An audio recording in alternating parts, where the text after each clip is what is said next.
यहां आप खुद ही देख सकते हैं दोस्तों, यूपीएससी के लिए कितना वेरी वेरी इंपॉर्टेंट क्वेश्चन है जो यूपीएससी के पूरे सिलेबस से मैच करता है। और देखिए, पहले आप क्वेश्चन को पढ़िए कि महात्मा गांधी के जीवन एवं दर्शन ने भारत के पर्यावरणीय संबंधी आंदोलनों को दिशा दी, वर्णन कीजिए। और उसी का देखिए कितना अच्छा यहां पर सरल और आसान शब्दों में आंसर राइटिंग किया है। और आंसर राइटिंग करने के ही साथ यहां पर आप देख सकते हैं उसका मैंने डायग्राम और फ्लो चार्ट का भी यहां पे यूज किया ताकि आंसर दिखे, अट्रैक्टिव दिखे और मार्क्स भी अच्छा मिले। साथ ही साथ देखिए उसके कुछ महात्मा गांधी के कोट को भी मैंने यहां पर लिखा, जैसे प्रकृति हमारी जीवन की जरूरतों को पूरा कर सकती है किंतु हमारे लालच को नहीं। तो ऐसा हम अगर शॉर्ट हेडलाइनिंग करके, अंडरलाइनिंग करके अपने शब्दों में आंसर राइटिंग लिखते हैं तो कितना अच्छा हमको मार्क्स मिलता है। आप यहां से इस आंसर को पूरा देख सकते हैं। तो 150 शब्द में ये आंसर मैंने इसको लिखा है और देखिए कितना इंपॉर्टेंट है। इसीलिए मैं कहता हूं हर एक इंपॉर्टेंट क्वेश्चन में आपके लिए हमेशा से लेकर के आते रहता हूं हिंदी माध्यम से। इसीलिए आप चैनल पर नए हैं तो चैनल को सब्सक्राइब करके बेल आइकन को प्रेस कर लीजिए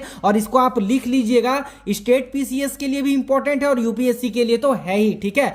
तो यहां पर देखिए, इसे यहां पर पहले कभी भी आंसर राइटिंग कीजिए, पहले फ्रेमवर्क बनाइए कि यहां से इतना लिखना है, फिर यहां से आंदोलन के कुछ प्रमुख इंपॉर्टेंट चीज को लिखना है, फिर यहां पर डायग्राम का यूज करना है क्योंकि यहां से जब पेज पलटी होगा तो सबसे ज्यादा अट्रैक्ट इसी को करेगा, तो मार्क्स भी अच्छा उसी प्रकार से हमको मिलेगा। तो यहां पर देखिए, जैसे महात्मा गांधी के जीवन एवं दर्शन ने पर्यावरणीय संबंधी आंदोलन की दिशा में सकारात्मक रूप से प्रभावित किया। तो जो जो इंपॉर्टेंट है उसको आप हेडलाइनिंग कीजिए। देन उसके बाद गांधी जी के पर्यावरणीय मूल्यों से ही प्रेरित होकर प्रमुख प्रकृति संरक्षकों ने जो है गांधी जी के सिद्धांतों के अनुसार अहिंसक स्वरूप और आंदोलनों को चलाया। अब आंदोलन को चलाया तो बहुत सारे आंदोलन है, लेकिन आपको लिखना केवल इंपॉर्टेंट है। जैसे आंदोलनों में प्रमुख, जैसे चिपको आंदोलन जिसको जो सुंदरलाल बहुगुणा, और ऊपर से उसके बाद नर्मदा बचाओ आंदोलन जिसको बाबा आमटे और मेधा पाटकर ने चलाया। तो देखिए, कहने का मतलब यहां आंदोलन पूछा है तो कुछ आंदोलन को भी हमने डिफाइन कर दिया और दर्शन को भी फिर मैंने यहां पर लिख दिया।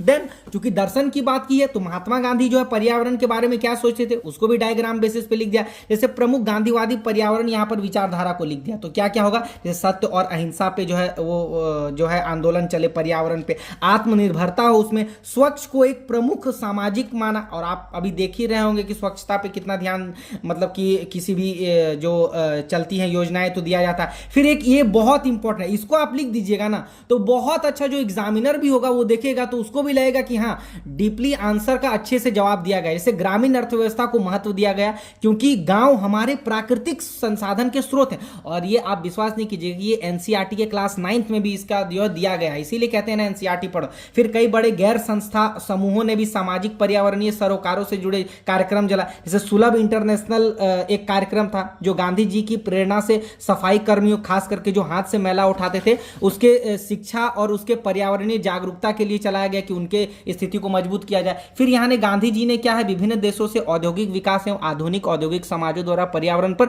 पड़ने वाले प्रभावों एवं प्राकृतिक संसाधनों का अत्यधिक दोहन को देखते हुए अपनी चिंता व्यक्त की। और उसने ये वर्ड लिखा कि प्राकृतिक हमारे जीवन की जरूरतों को पूरा कर सकता है किंतु हमारे लालच को नहीं। तो लिखने से कितना अच्छा सरल, एक अच्छा एक पॉजिटिव अपना वर्ड भी रखते हैं। फिर गांधी जी ने हमेशा ही पर्यावरण एवं मानव संबंधों को परस्पर पूरक माना और पृथ्वी में जीवन को बचाए रखने के लिए एवं भावी पीढ़ी को स्वस्थ एवं वातावरण प्रदान करने के लिए पर्यावरण एवं यहां पर देखिए मानव के संबंध को बेहतर बनाए रखने की बात कही। गांधी जी ने पर्यावरण को महत्व को समझाते हुए मितव्ययिता एवं साधारण जीवन जीने पर जो है जोर दिया है ना।